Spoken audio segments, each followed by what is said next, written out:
All right, so we're joined from Jackson, Mississippi by the curriculum coordinator for biological sciences at Hinds Community College. Hinds Utica campus biology instructor, Stephanie Burks. We thank you so much for joining us today. I got a room full here with us at Velma Jackson High School. We're recording this for all of our friends at Rosa Scott, Madison Central, Germantown High School, Ridgeland High School, the Academic Options Center, and our YouTube channel. We're in the Education and Training Career Cluster, which you have such a huge part in, teaching a few of our alums from all of our schools, especially here at Velma Jackson. Yes. Done some great things over there at Hinds. I want to hear about all that. But before we get into all it is you do, because you do a lot and you have done a lot, you're born in Kansas, moved around, Murrah High Oh, School, wow. Millsaps College. So tell us all about your cool background.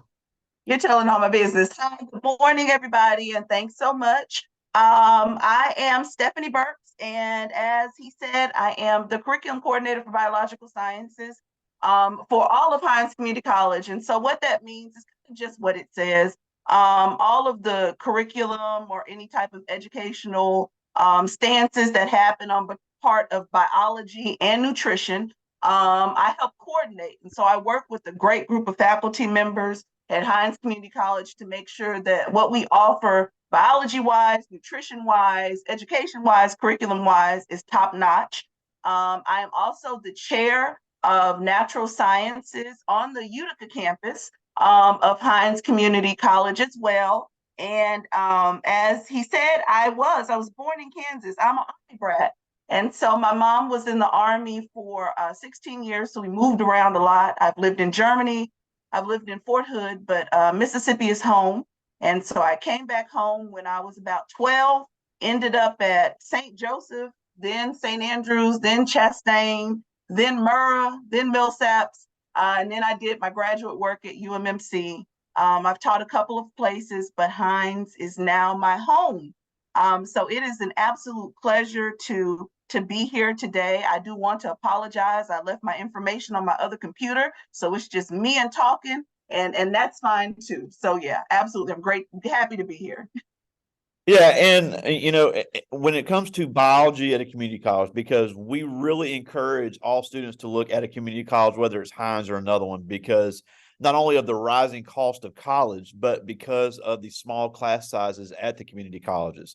I went to Madison Central. There was 500 people in my graduating class, and even me going to a large university, it was easy to get lost in the shuffle.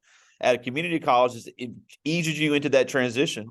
And, you hear a lot of kids say, well, and I know you hear this every day, well, I'm not going to major in biology. Why do I need this class? So when somebody's in a community college setting, let's say they want to be an accounting major, but they're at Hinds and they're in your class having biology, you have a great way of showing how that relates to what they're going to do when they get out of college. Because, and that's another thing I want to emphasize is that I hear so many kids say, well, I don't want to go to Hinds or Holmes. I want to go straight to Jackson State. That's great. But first of all, those classes at Hinds are going to transfer to wherever you want to go. And I think what they also fail to forget is that a community college wants you to go to that 4-year school. So I think that's kind of lost in there as well. Yeah. You're absolutely correct. Community colleges, our purpose is to give you the prerequisites that you need to transfer over to those 4-year institutions. We don't want you to stay there. Like, that is not our goal. We want you to transfer. We are excited about successful students that transfer over to Jackson State, to Mississippi State, to wherever. And so we work very closely with the 4-year institutions to ensure that the curriculum that we're teaching at Hinds or at Holmes or what have you is comparable to what would be taught at a 4-year institution. So we have to sign off in an agreement. Every 4 years, all the community colleges get together to ensure that we're all on one accord and that everything we're teaching is going to be transferable to 4-year institutions. So I don't want students to think that if they come to my biology class, they're getting something substandard. You are getting the exact curriculum that you would get if you went to a 4-year, for the fraction of the cost, for a fraction of the class sizes. I tell my students community colleges are a great thing these days because, for one, you're not paying as much. For two, you're getting all of those prerequisites out of the way. So when you go to your 4 year, you're ready to go. And it gives you an opportunity to kind of muddle your way through, because going from high school to college is an adjustment, and a lot of students have difficulties with those adjustments. And so there is a little bit of transition. And sometimes it's best to have that transitional period at a community college. We are prepared to help you navigate what that looks like. And not only that, we're ready to kind of propel you into your 4 year. We have agreements with schools like Jackson State, with schools like Alcorn, and that way we're able to foster you from whatever step you decide you want to do into where you're going at the 4 years. So I don't want you to think that we're a separate entity. We work very closely with 4 years, especially in Mississippi, to ensure an ease of transition as you go into your 4 year studies.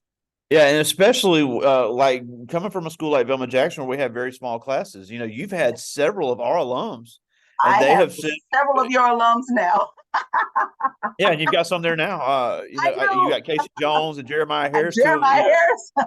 Yeah, he was our Mr. VJ last year. Yes. Casey Jones was a great football player here. So, and they have said it's easier transitioning from a small high school class to another small community college class. And then another thing about Hinds and Utica is that it is HBCU. You don't see a lot of HBCU community colleges. I think there's only like 4 in the whole country, and 2 are in Mississippi.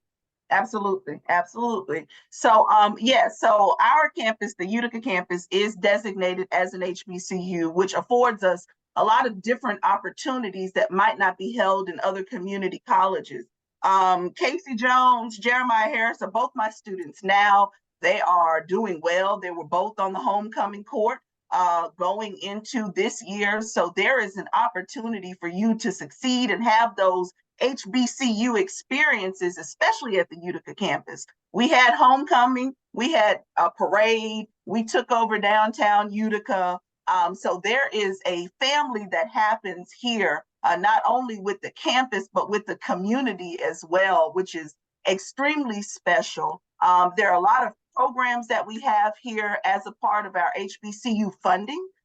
So we have TRIO programs, we have student services, and these programs are designated to ensure that students are successful, and not only successful, but that they are able to go easily into their 4 year, into their tech program, into their certifications, or what have you. So there are a lot of programs here. We have a innovation center that we are building up now.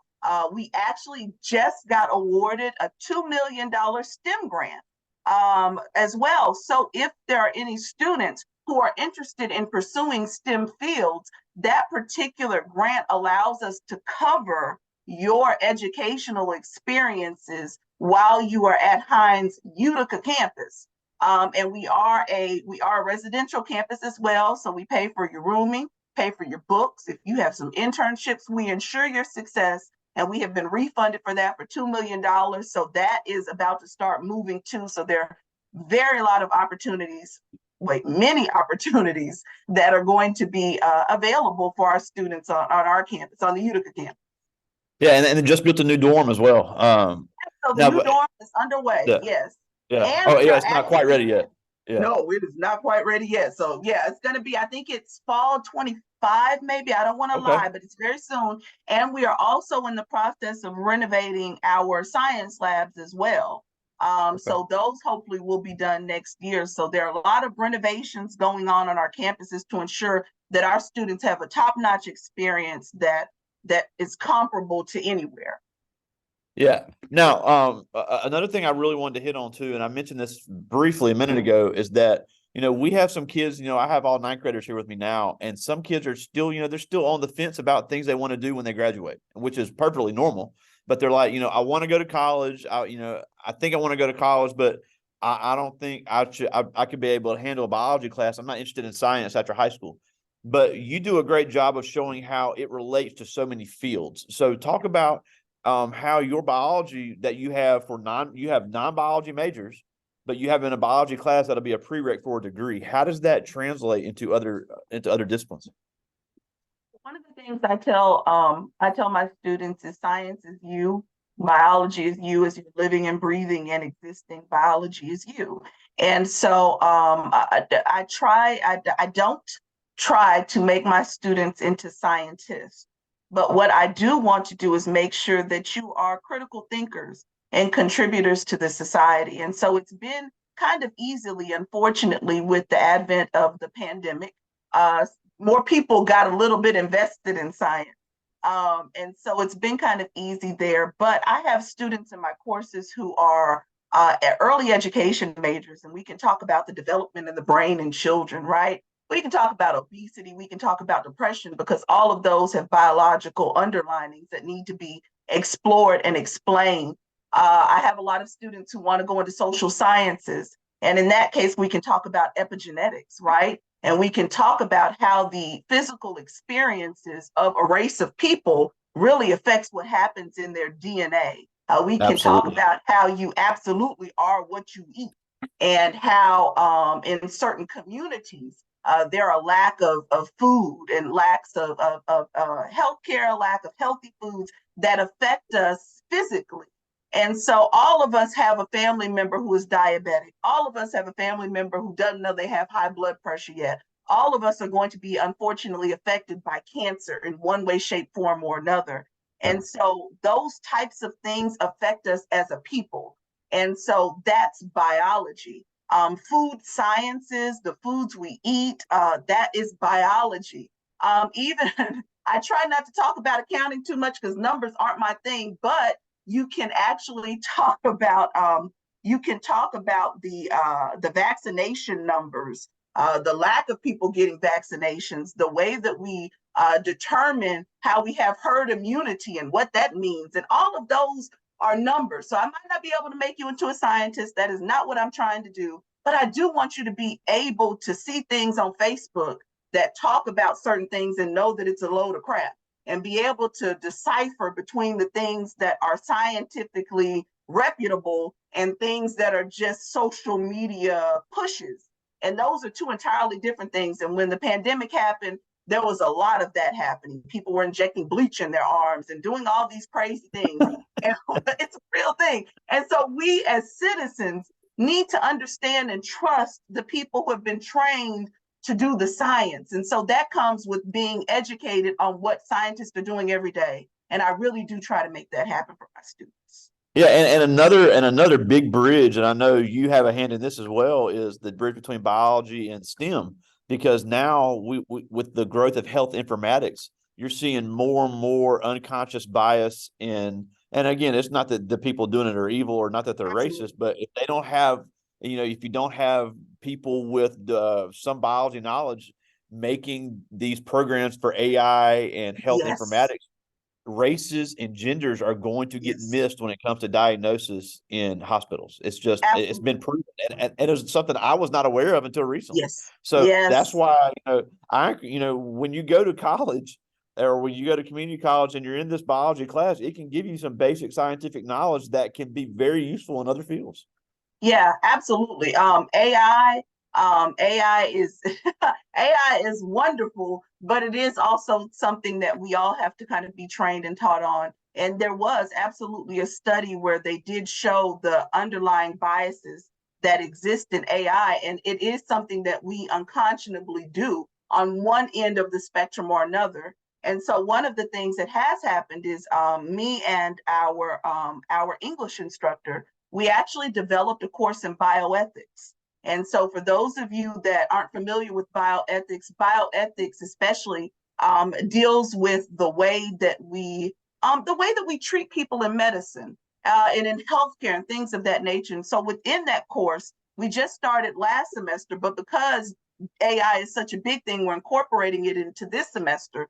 But we discuss things about biases in healthcare. We talk about the Tuskegee experiment. We talk about female reproductive justice. We talk about food deserts and what those things look like as citizens. We might not be scientists, but we're citizens. And there's no way Absolutely. that you could really separate the two. And so, one of the things that we were able to do on our campus because of the funding that we're able to get is to develop courses like that to allow us to be able to explore those things that we don't even think about every day, like why Wendy's 4 for 4 is $4, right? But you go to Whole Foods and you have to get a grass-fed chicken for like $20, you know? And so those types of things are things that need to be discussed and things that need to be supported. And so we're lucky to have a community with SIP Culture, who's in Utica, who is really taking on being proactive and growing own foods and being your own proponents for healthy living. So we're able to have those collaborations.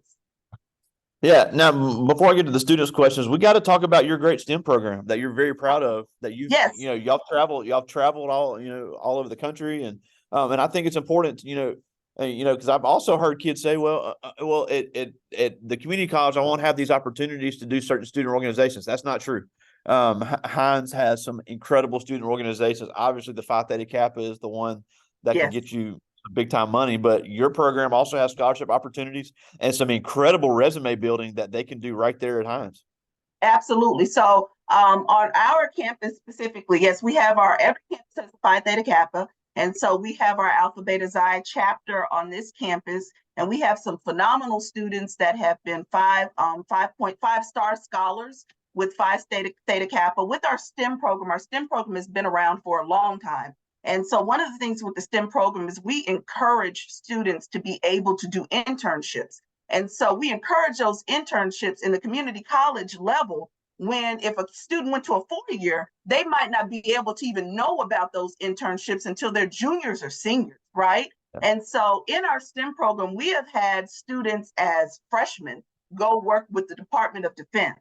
We've had students as freshmen and sophomores go do research in Belize, go do research in South America, do research in DC, and do research in other places. And we encourage those types of things to happen with our students very early on.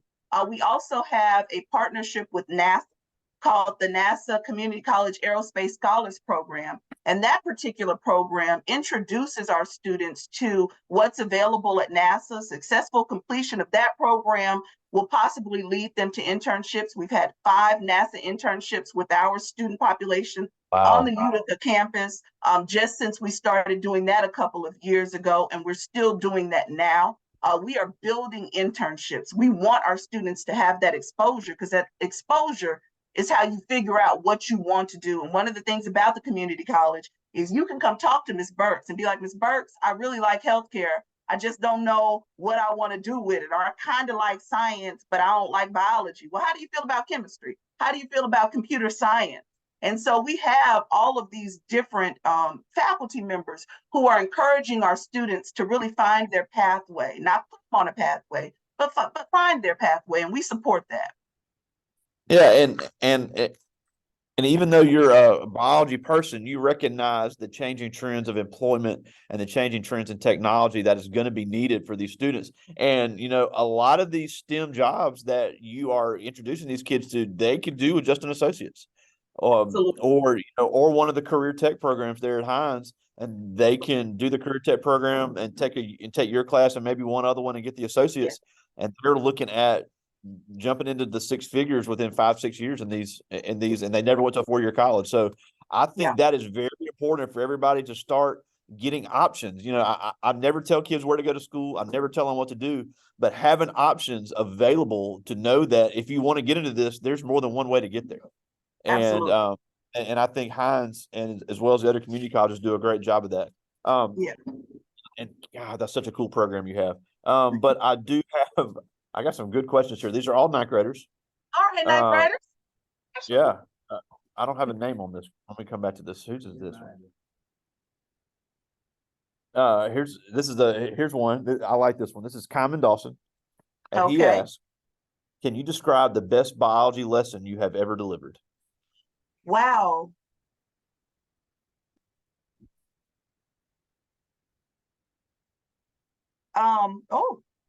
Yeesh.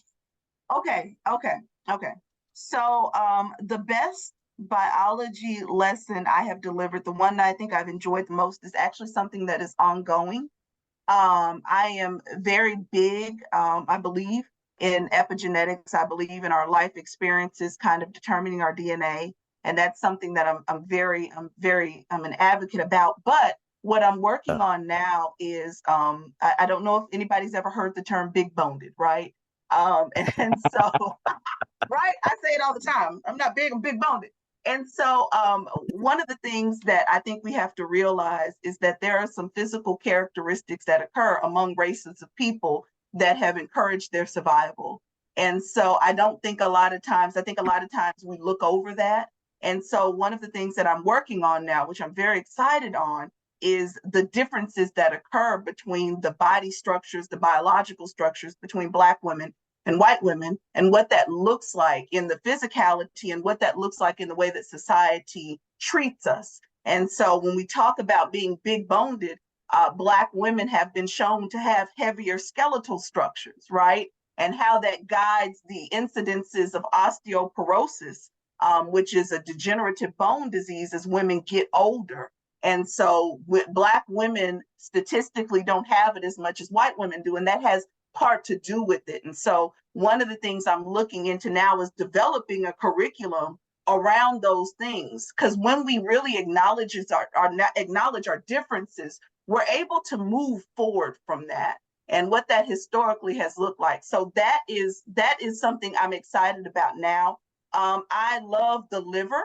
The liver is my favorite organ ever. And so liver enzymes that are responsible for detoxification, we found now that they differ amongst people. And so that really determines the way that we respond to medicine.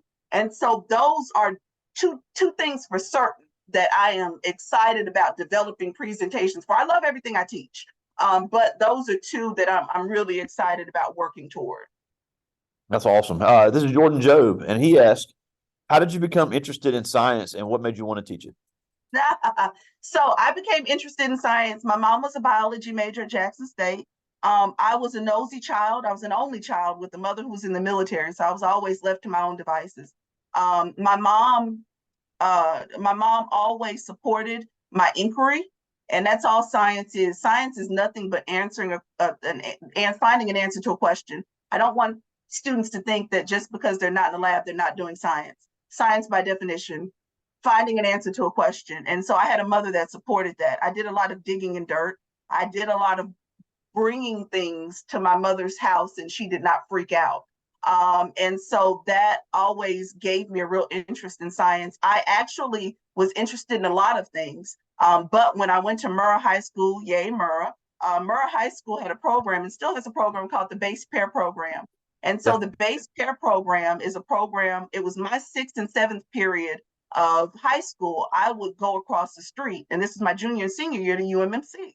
And so I was doing science research when I was like 15 and, 15 and 16 years old. And so not only that, being at Murrah, I was able to support all the other things I wanted to do. I sang in the choir, I did the musicals, I did the plays. And so, I love science. Science is what I chose to do, but I'm an avid believer that you always learn. And so I ended up teaching because I went to grad school, hopped across the street, went to UMMC, and I started teaching as a part-time gig while I was in grad school. But I really loved it. And so from there, I started teaching. I've taught at ITT, I've taught at Millsaps, and I ended up teaching at Hinds. And I really believe in what's happening at the Utica campus. And so that's how I ended up there. Absolutely. That's awesome. Here's a good one. This is Samaya Williamson. She's a volleyball and basketball player here. And Okay, she asked, volleyball, what's the hardest part of your class and how do you create an engaging learning environment? the hardest part of my class is the first couple of weeks.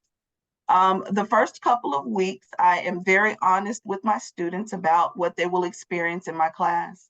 And so for the first couple of weeks, my students do not like me. It's okay, no biggie. They think I'm going to be really difficult. They think I'm going to be, so I think getting past that initial getting to know you stage with my students, once you kind of start class, is the difficult thing, because if you are, the students are not engaging then, and I can't make them be engaging at that moment. So I think once they get to know me a little bit around week 3, it becomes a lot better. I try to make my class engaging. I really, I really try my best to have conversations with my students.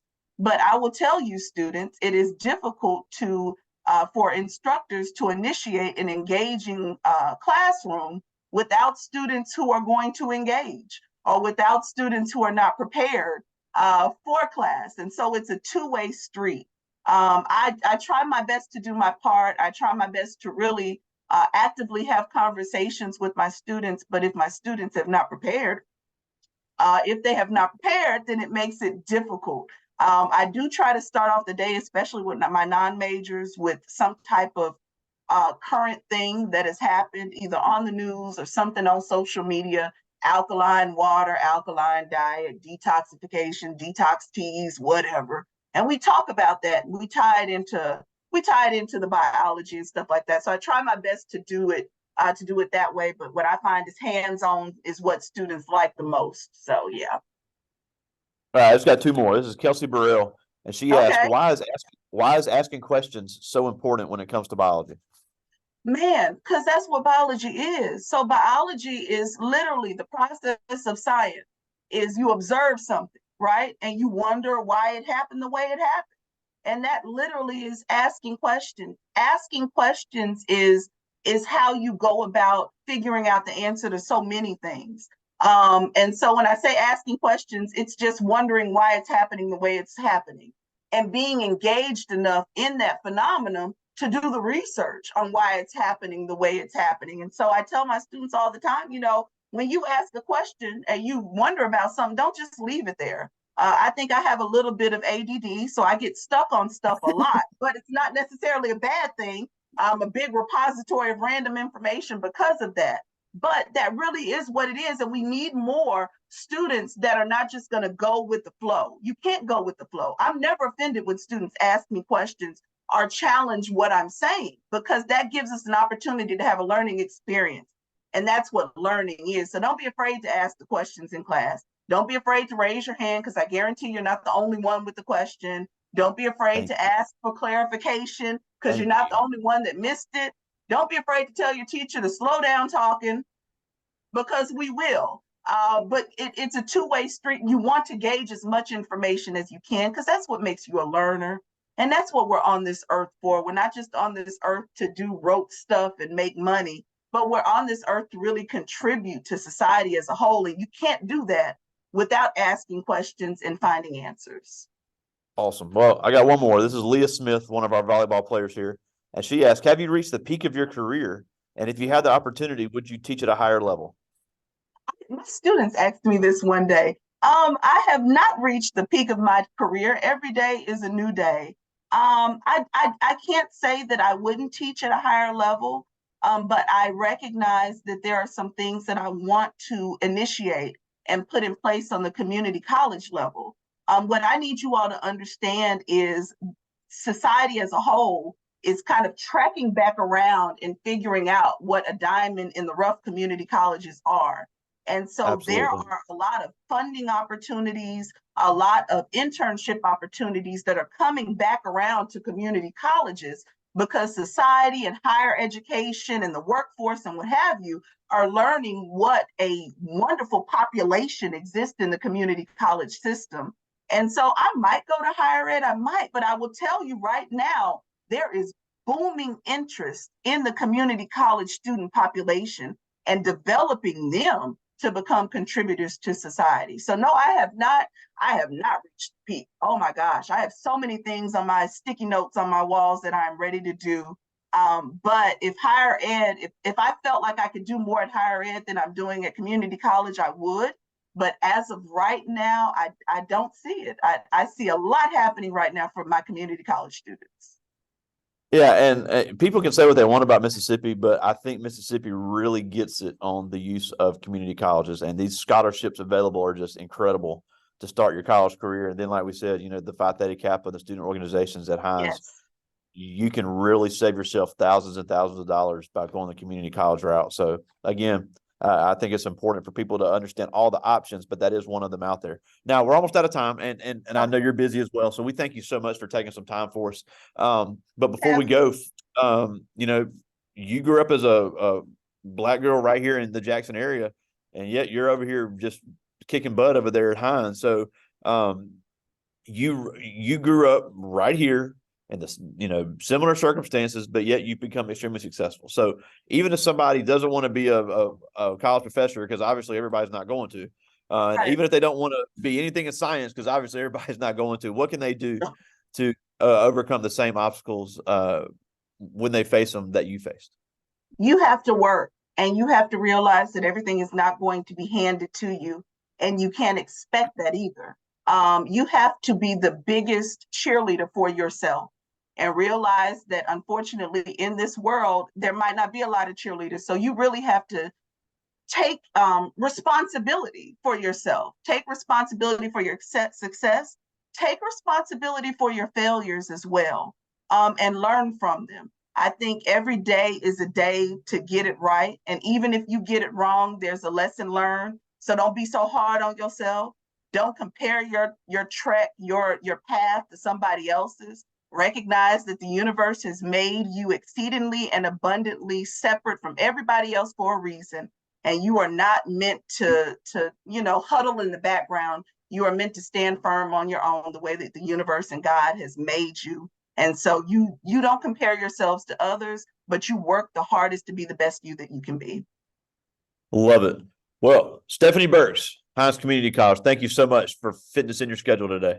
Thank you so much. I appreciate it. Y'all take care. All right, talk to you soon, buddy. All right, take care.